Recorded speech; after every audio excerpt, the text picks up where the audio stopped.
Hey guys, and welcome back to another video. And today I wanted to talk a little bit about medium multi-role ships. Recently, CIG updated the progress tracker and moved the Zeus CL and ES to a 324.x patch. Okay, so there has been a lot of speculation in the community. Now, what CAG has essentially said in the past is that they wanted the Zeus's rollout to be very similar to the Spirit C1s, where essentially they have the concept and then the very next year they release it essentially at CitizenCon or at IAE. Okay, and that's essentially what they did with the Zeus. They showed it off at CitizenCon, and presumably we're getting it around CitizenCon time patch or IAE patch. Okay, hopefully CitizenCon patch rather than IAE, because IAE kind of cuts into when we should kind of expect 4.0. And if the Zeus is coming out in a 324.x patch, the hope is that we should see it sooner. So I think that it brings up an interesting discussion about CAG's strategy moving forward. It's pretty obvious that this category of ship is very popular, and it's going to continue to be very popular because they're so useful. They're considered daily drivers or daily flyers, a ship that is big enough to do actual content in the game, but not so big that you need to play with a larger group of friends or in an org or worry about the resource management system, hiring NPCs, all this stuff that larger ships and capital ships will entail. So moving forward, the kind of solo space trucker, the guy who wants to go around to bunkers, the guy that wants to do a little bit of bounty missions, or guy or gal, this player is really going to gravitate towards a ship in this class. And historically, the Cutlass Black has been one of the most popular ships in the game. And, we have these ships here that I want to talk about. And I kind of want to theory craft what could be in CIG's plans next. Because realistically, if what they say is true, and their plan, starting with the C1, was to announce the concept, the very next year release the ship, and then do the same thing with the Zeus, announce the concept, the very next year release the ship, that way they have that kind of big quote unquote money maker for the end of the year. And so, because this is such a big time for CIG to raise money for the game's development, they're really gonna want to come out swinging with a ship that a lot of people are interested in. So it makes sense for them to sell this class of ship during this time of year, okay? And to kind of get it from both avenues.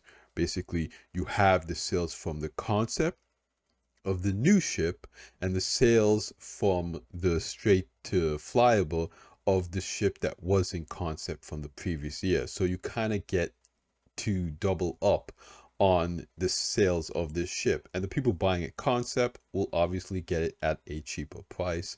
And the people buying it as it goes to flyable and is available in game, they will get it at that full price. So again, it's a good strategy for CAG, marketing team, finances, and it's good for the players because this is a ship that this class of ship is a class of ship that a lot of people are interested in. Okay, so now let's kind of get into some of the options we have here and some of the criteria that I've kind of set forward to what this ship is and what you should kind of be looking for in this category. Okay, so the medium multi-role ship. Okay, I put this at being over 20 meters long, under 60 meters long.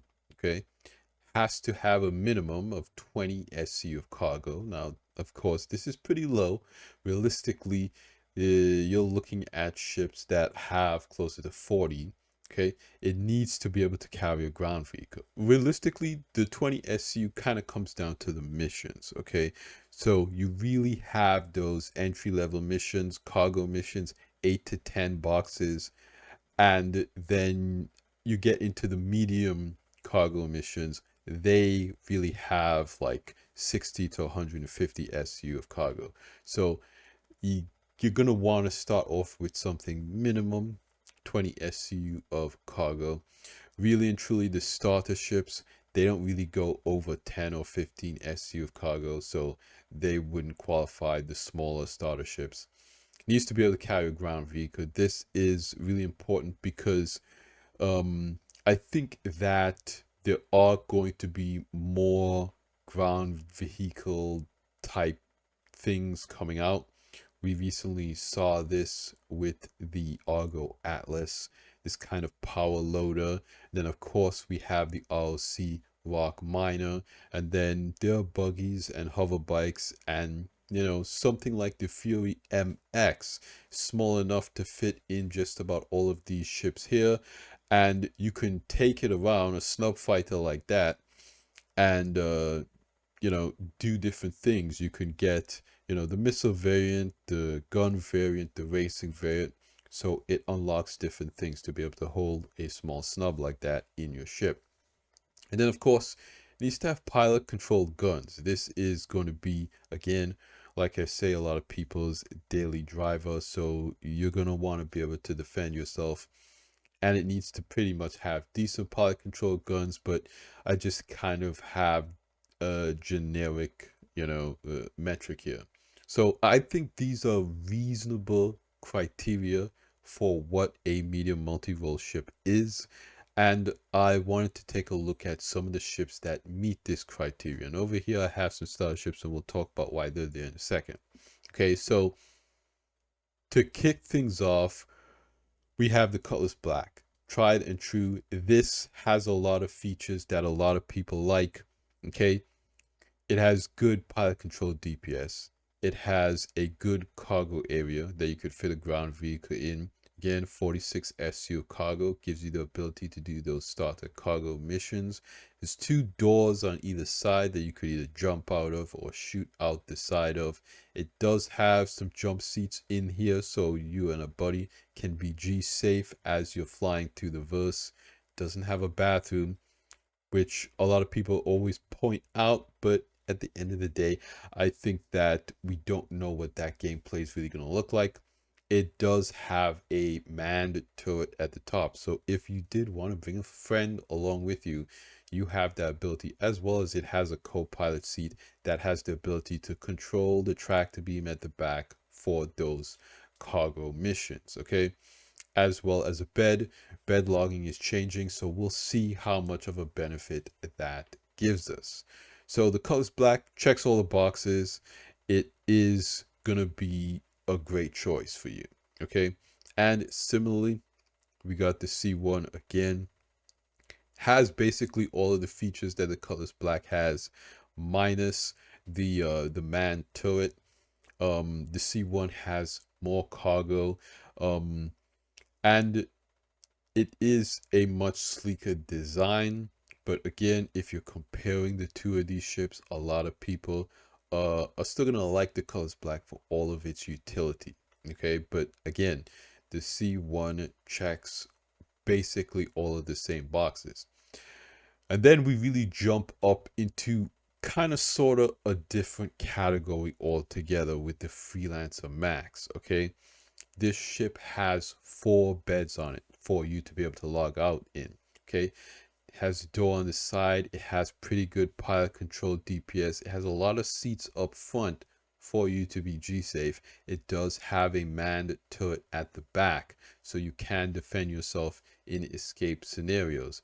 But its biggest claim to fame is that 120 SU of cargo. For a ship this size in this class, that is very impressive. It also has 3 medium shields. Okay, when you're looking at the Cutlass Black and the Spirit C1, they each have 1 medium shield. Okay, the Freelancer Max jumped that bumps that up to three medium shields, 120 SU of cargo, good pilot control DPS, lots of beds, you got lots of seats, you have that manned turret. Does not have a tractor beam though, which is pretty interesting, but it kind of depends. You have so much more space in the back. You can add the power loader, you can have the larger tractor beam. We'll see how that works out, how CAG balances tractor beams in the future, or maybe they give it one. We don't know. A lot of people are saying that the Freelancer series needs a bit of a rework because of all the stuff that's coming in. So maybe they will update that. They did add the tractor beam on the back of the colors black after all, so they may just decide to add one to the Freelancer series. And then we go into the Zeus, kind of the new kid on the block, the new hotness, what everybody's talking about here. Okay, this has 128 SC of cargo, 8 more SC of cargo than the max. Okay, it does have 3 seats in it, 3 beds in it, 1 less crew than the max. But again, it has 3 medium shields, so it has the same shields as the max. It has a bit less pilot control DPS, but I believe it has a turret at the bottom for your co-pilot there. Okay, so again, that's why there's a lot to like about this ship. Okay, so with all 4 of these ships, you kind of see a trend developing. They all kind of check those boxes. They're all getting a little bit better. Okay, so down here I have some kind of 2 honorable mentions where they technically qualify for this category. The Valkyrie is a drop ship, but again, it comes in at that similar size and component stack. Again, the Valkyrie has medium components. I think it has the same shields as the max, and the Zeus has 30 SU of cargo. Of course, pilot control guns. You can put a ground vehicle in there. It has turrets for whatever crew you have on board. It's basically a similar multi-role experience that a lot of these other ships in this category gives you. Although it is more expensive in game and with real money, if you own one of these things, you could use it for very similar use cases. And then we have the Nomad. Again, kind of checks a lot of those similar boxes. It does not have the same shields as 3 size 1 shields instead of 3 size 2 shields, so it's way less shields than other ships in this list. A lot of size 1 components. It is technically a small or size 1 ship, 24 SU of cargo, but it can't fit an ROC. You can put a Fury in the back of it. You with 24 SU of cargo, you can do those entry-level cargo missions. It does not have the multi-crew, but it has decent pilot control guns. It's not a bad experience. Again, you're getting a very similar experience in what you might be interested in doing. Again, you're just at a different capability than a lot of these other ships. Okay, so why do I have these 3 ships over here? Well, I kind of want to talk about the potential future of this category. Now, one of the most interesting decisions that I think CAG made, and I've talked about this in other videos in the past, the 300i and the 400i.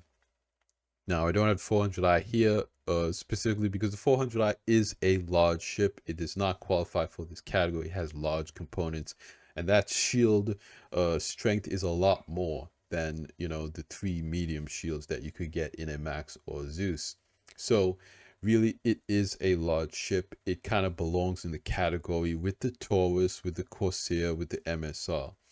But again, because it is a large ship, it kind of is in a weird position, right?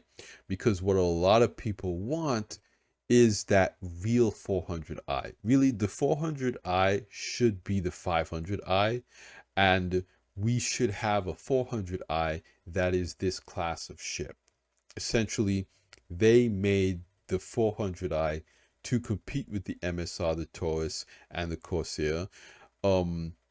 But we what the community really wants is a ship that is in this size class that competes with these size ships. So the 300i, kind of not really a starter ship, kind of a starter ship. Origin's a dedicated starter ship is, of course, the 100i. But I have these here kind of as examples of manufacturers that have starter ships that would be interesting for us to see a ship again from this manufacturer in this role. And again, I think a lot of people would love to see CIG make and again, they can always, I don't think they would change the 400i. I don't think they would essentially go and say, yes, we're making the 400i the 500i and we're making a new 400i. I don't think they would do that.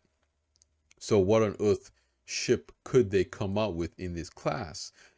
Again, I think it puts them in a very awkward position to either they do that, or because again, the 300 series has numbers in the range of the 325, 315 or whatever, so you couldn't really make like a 375 maybe. Again, it's a weird position because a lot of these ships also have variants. The Cutlass has variants, the C1 has variants, the Zeus has variants, the Max has variants. So this multi-role class of ships is a class of ships that has variants. So really the 400i nomenclature is what you're gonna want to use for this class of ship, because the 600i has variants, the 400i doesn't have variants. So really, I think they should just, personally, I think they should rename the 400i to the 500i. I know a lot of people don't like that. They want it to stay the 400i, but I think that it was named wrong. Honestly, I just think it was named wrong, and that name should have been reserved for a medium ship, not a large ship. And the 500i should have been the large ship. So I would love to see an origin ship in this class. Again, we're kind of speculating what CIG is going to announce at CitizenCon for this kind of class, because basically I believe that CIG is going to maintain this trend where they have a type of very appealing ship, proposed. So what are their options here is kind of the question. And I would love to see something from Origin. Okay, Origin has a lot of fans. I think that they're in a weird place where they have capable ships, but they're just not as competitive as some of their other manufacturers. And that's a shame. I think really and truly the 600i is the standout of the brand, because the 600i Explorer is such a capable, or will be such a capable, such a versatile ship compared to a lot of the other offerings. So yeah, Origin is something I would really like to see. And then of course we have Aegis. Now with this brand, they have the Titan, okay? And the Titan has variants in it as well. And Aegis kind of it is a military manufacturer, but sometimes again they break out of the mold with ships like the Reclaimer. So I think that it is totally possible, again, but with the Avenger series and the Reclaimer series, they do occasionally do different things. Okay, so I think that them coming out with a medium multi-role ship would be it would be really exciting. Again, the Avenger Titan is kind of the entry level ship that I suggest to most people interested in picking up the game, because that's basically all you need. Okay, and it is in at around that price range, especially if you look out for a sale. That is the game right there that you want to buy. So basically, no matter how many ships you have, there's still tons of veteran players that go back to the Titan because it's just so versatile. So I think that if Aegis made something, it would be really competitive. I think that, of course, there would be variants of it, and it would just be, very, well equipped weapons wise, because you look at the Titan, again, the guns on that thing, it's dangerous. So I would definitely like to see maybe something from Aegis as well. Okay. And then, of course, Anvil. Now, we have the Pisces. Okay, the Pisces has a lot of variants. Anvil, again, another military manufacturer. They're the ones that make the Arrow and the Hornet and the F8 Lightning. But they also make the Carrack, which is an expedition ship. Okay, it's an explorer. It's a capital class explorer. So is it possible that Anvil will make a medium-sized explorer? I think that's totally possible. Okay, again, the Pisces is a small explorer. They have the capital explorer. Are they gonna extend that range of ships? Are they gonna make a medium and large class explorer? I would like to see it. A lot of people, I mean, technically, the Carrack is not a capital class ship. It is a large explorer. So a lot of people would still love to see a capital ship for Anvil. So really, the ship that's kind of missing in between this small explorer and the large explorer of the Carrack is a medium explorer. So what would be really exciting, honestly, is if maybe they came out with a modular ship, okay? Because the Pisces has a ton of different variants, well, 3 variants, and then the Carrack has modularity. So we don't know what the Carrack's modules are going to be yet, but we know that CAG has essentially figured out modularity with the Retaliator. So a modular ship that is in this size, a Spirit C1, a Zeus, a Freelancer Max size ship with a modular box, 64 SU, a cargo, maybe 3 or 4 size 3 gun pilot controlled guns, 2 or 3 medium shields. That would be really enticing for a lot of people. I think maybe you have a crafting module, maybe you have a base building module.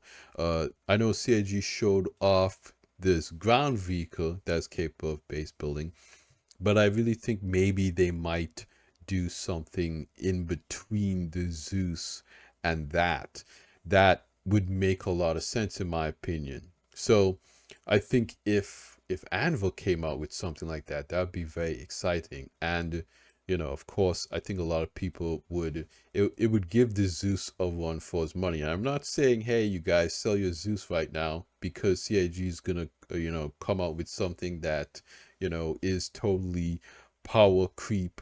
No, I'm not saying that at all, but I'm saying that it's I definitely think it's in CIG's plan to make this class of ship filled out a little bit more, give players more options in this class of ship, because again, we have a lot of single-seater fighters. I feel like that class of ship is basically filled out already. I think that it's becoming harder and harder for CIG to really sell that class of ships, unless of course it's the Hornet series, and we already know that they're updating the Hornet series.